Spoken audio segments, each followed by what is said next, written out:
ఇంట్లో అద్దాలు పగలగొట్టాల్సిన అవసరం ఏమొచ్చింది సంజన?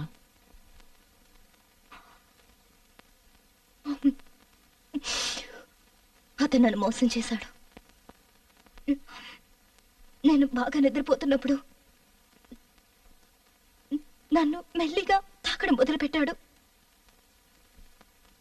నాకు నిద్రలో తెలియలేదు. కానీ కళ్ళు తెరిచి చూసేసరికి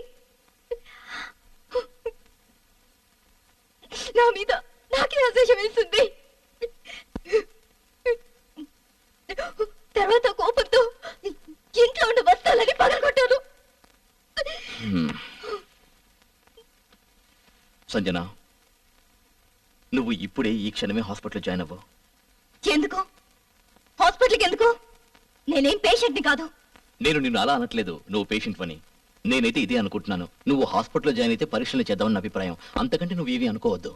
నన్ను హాస్పిటల్లో జాయిన్ అవ్వమని ఎందుకు బలవంతం చేస్తారు మీరు? నేనేం పేషెంట్ కాదని అంటున్నాను కదా. అయ్యో సంజన, కనీసం నీ పిల్లల గురించి కూడా నువ్వు ఎందుకు ఆలోచించావు? నా పిల్లలకి ఏం జరగదులేండి. You don't worry. ఎందుకేం జరగదు? ఎందుకేం జరగదు చెప్పు. ఎందుకంటే మీరెవరూ నాకు ఏ సహాయం చేయలేరు. ఇప్పుడు ఏం చేయాలో నేను చేసి చూపిస్తాను.